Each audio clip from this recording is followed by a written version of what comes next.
when there's an assassination, you have to have a lone nut, because a lone nut can kill somebody for no reason. If you admit that 3 or 4 people were involved, or that there was, to use an overworked term, conspiracy, then you have to say, well, the conspiracy had a reason. Well, they don't ever want to face that reason. What was the reason why Kennedy was killed? What was the reason why King was killed? By having a lone nut, you don't have to ask that question.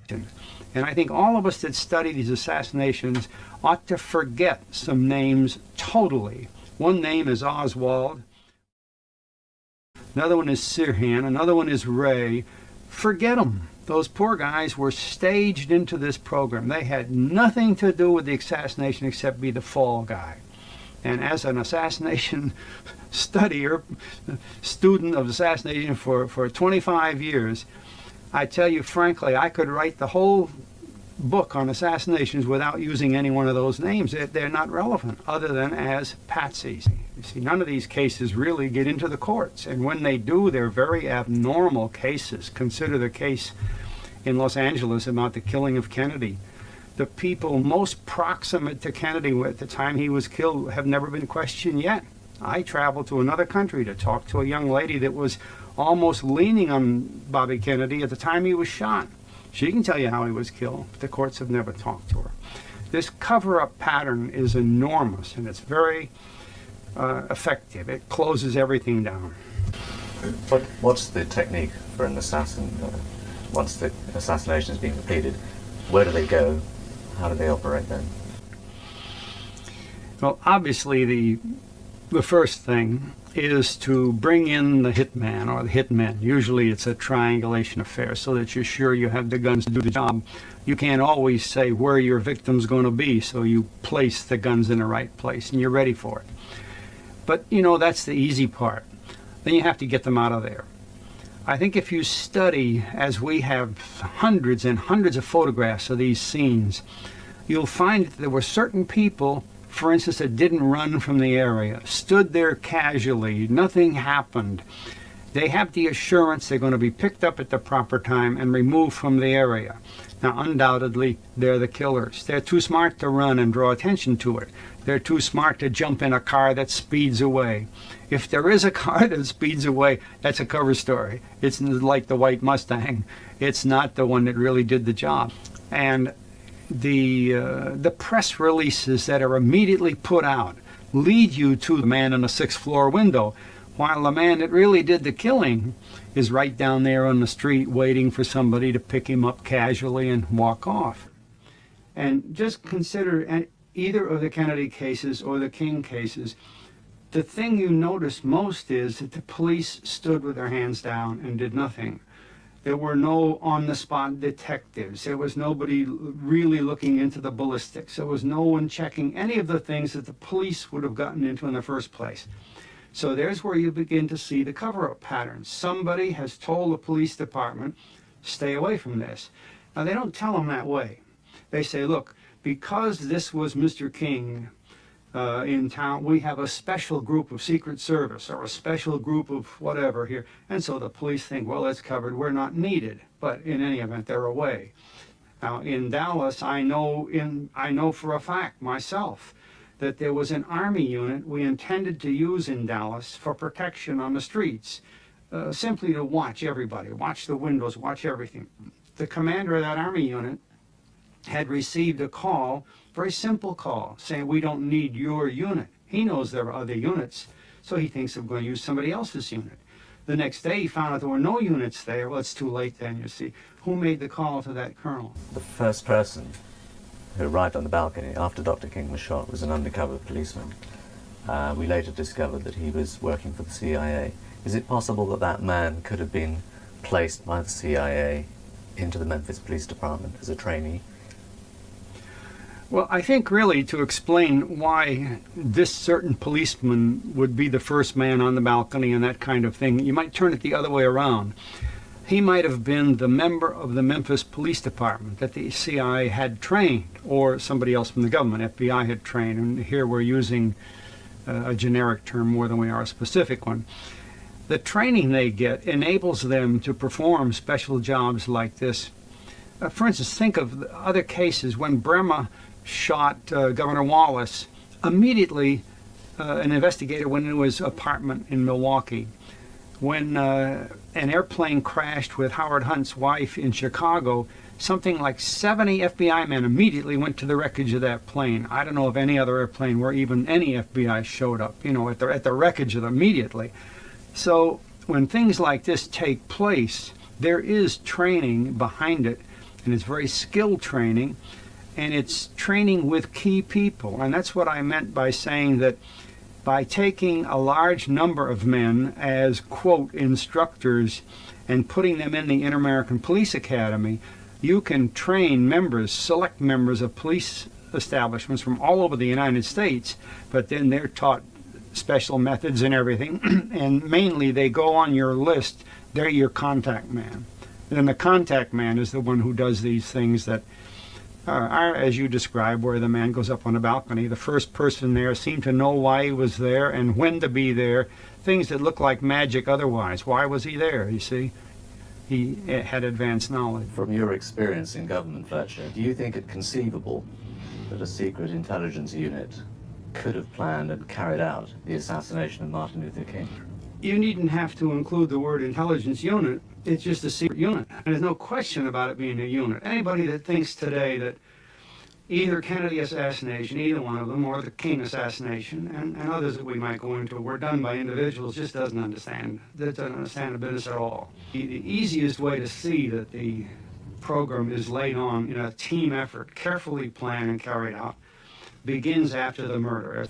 That the cover-up program, the things that take place, the lawyers that are hired, the courts and the way they go after it, the Warren Commission itself, things like that in all these cases, just show you right away that there's a good-sized program operating these things, not 2 or 3 individuals. There's just no way.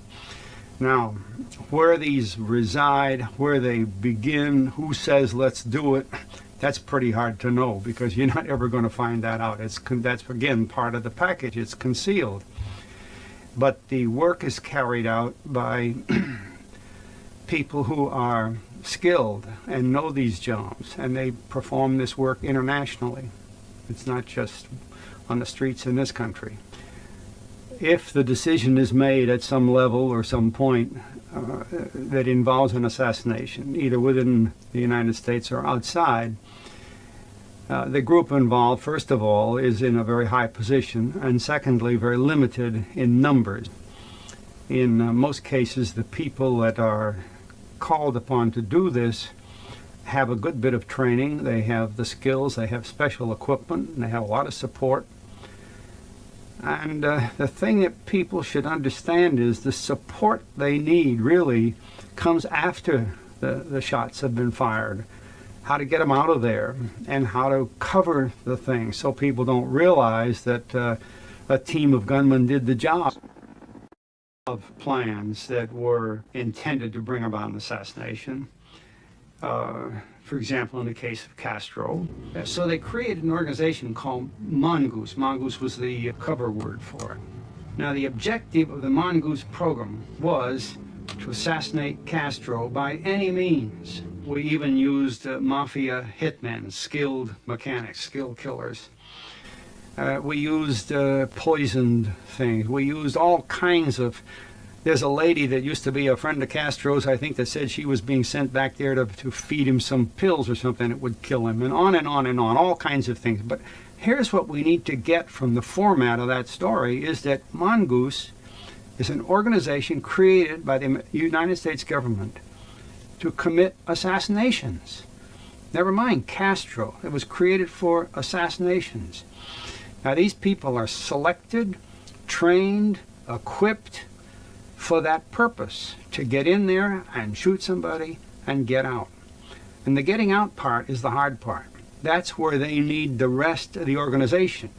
The hitmen are probably 4 or 5 experienced people that can do the job from any angle with any weapon and do it right. But to get them out of there and what the patterns are and how you're going to do it is a very intricate thing. So you have to have a trained program. And in this case, we called it Mongoose. Now, there's no reason to believe that Mongoose ended when somebody decided that, well, we're not going to kill Castro this year, we'll let it go. But Mongoose is an assassination incorporated organization.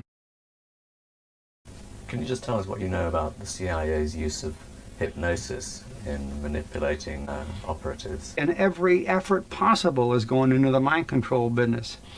And the CIA is very active in that. Our MK Ultra program was pressing the limits of mind control.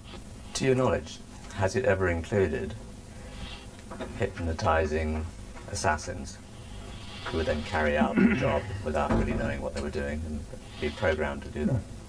Well, as you know, hypnosis is used to make people do a lot of things. And the business of mind control with respect to conditioning assassins and conditioning people to other things is universal. We all know that. And there's no... the action of these people who are involved in assassinations, everything from Hinckley to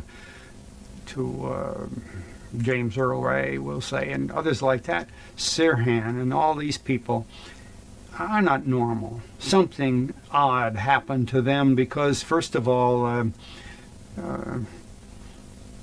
20 years, 25 years have passed, and some of these people are still in this state that is not exactly normal. I think they were submitted to pretty heavy doses of certain kind of drugs or medicines, and probably to hypnosis and other devices for mind control. It's a very advanced art. So it's not an entire coincidence that Ray had books about hypnotism in his apartment when he was at the time that after the assassination they were found, and also Sirhan had books about hypnotism as well, I believe.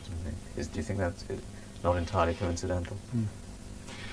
Well, and of course, this business of having books in his apartment and having kept a diary and all this, I find that is simply part of the trade, part of the assassination trade. All these lone nuts that kill somebody all keep diaries, and they're all very strange little diaries and that kind of thing. I think that's all created. I don't think they had the diary. I think that I've read many of them very, very carefully. I agree with Gore Vidal that they appear to be written by some central office that knows how to write these diaries. So the books they kept, the things they went through, are really immaterial to the basic facts of the assassination. Can you tell us something about the secret team? Who are the secret team? Whether there are people still around today that you knew in the 60s? And what kind of activities they were involved in? Actually, the book I wrote called The Secret Team is autobiographical. It explains my 9 years' work in the Pentagon in this kind of business. Actually, I had been in intelligence type work long before I came to the Pentagon. I was at the Cairo conference in 1943 and the Tehran conference in 1943 when there were some very important secret operations carried out. I was in the Soviet Union in 1944 and in Turkey in 1944. So that through all this period, beginning way back in the 40s, it was clear that even though I was working close to men like Winston Churchill, I lived right across the street from him once when he was in Marrakech and so on, you would see that they would be carrying out some kind of instruction. I've worked in a room like this with Alan Dulles, right at home with him, with John Foster Dulles right there, and listened to the two of them talking about how we're going to do this or how we're going to do that. And then I've seen John Foster Dulles pick up the telephone and call somebody overseas. And you realize they're taking an input, taking instructions. They're not the top men. There is a high cabal, the words that Churchill used, that runs things. Now, we'll never describe those people. Their greatest strength is their anonymity, and they know that. Now, at lower levels, there are secret teams in the sense that governments or parts of governments don't stop them. As we see through this whole Iran hostage exchange thing, The Germans were involved, the Israelis were involved, the Swiss were involved, the Swedish were involved, Otto Palmer was involved, the British were involved, all around the world. The South Koreans were involved. Well, what kind of a team is there that can be assembled to do a job like the hostage exchange and selling arms to Iran and so on and so on? That's not any part of one government, but it's a most effective organization. So the closer you get to this type of operation and the more years you spend in this kind of operation, you recognize that there is a secret team that even governmental structures does not encompass. It's a very powerful, large organization. The people at the top are faceless. We will never know them.